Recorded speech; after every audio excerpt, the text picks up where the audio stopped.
All right.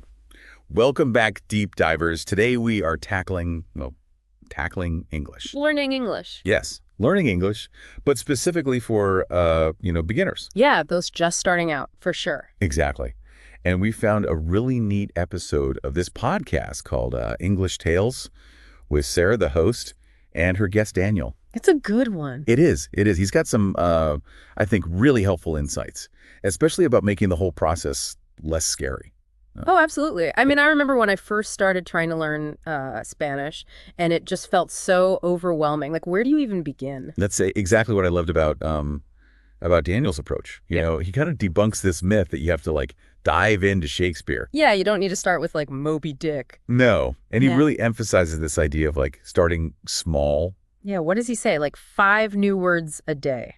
Exactly. 5 new words every day. And that could be, Whatever method works for you. You could do flashcards. You could use one of those apps, Duolingo or something like that.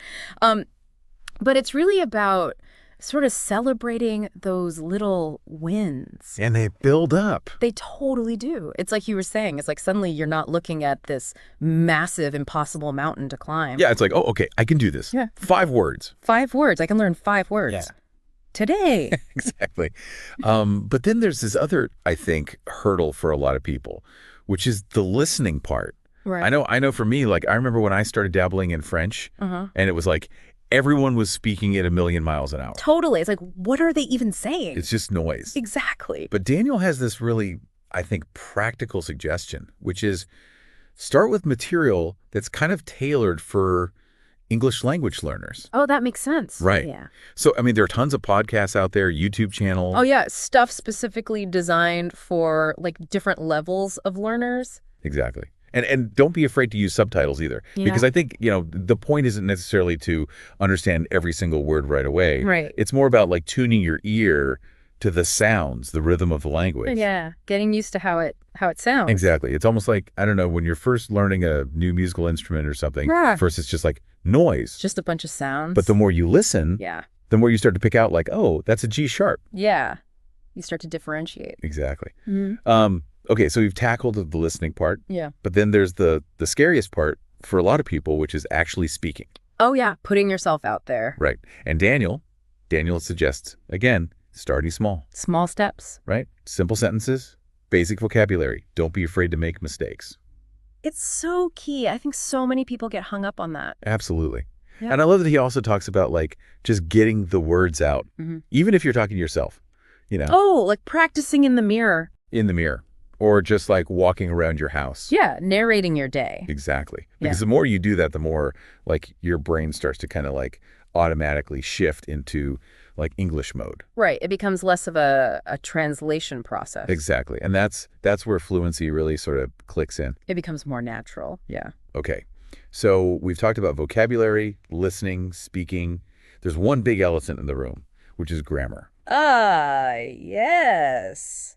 The dreaded grammar. Right. And I think Daniel is wise to caution against like getting bogged down in all the rules, all the nuance right away. Yeah, there's so much to learn. He says, stick to the basics. Simple sentence structure, the present tense, like get that foundation solid. You need that base. And then as your fluency grows, you can start layering in like, the past participle and all that other fun stuff. Let's go building a house. Exactly. Mm-hmm. You got to have the foundation before you start putting in the fancy windows. Exactly. Don't get ahead of yourself. And Sarah and Daniel both emphasize this other really, really important point, which is that the whole process needs to be fun. Oh, yeah. It can't just be a chore. Right.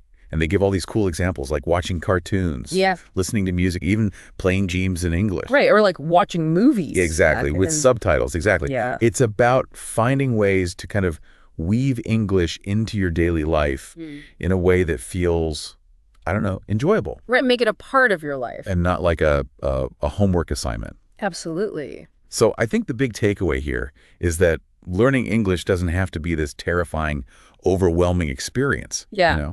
Right. It can be enjoyable. It can be. If you start small, celebrate those little wins, and most importantly, find ways to make it fun. And on that note, I want to leave you with a little challenge. Ooh, I like this.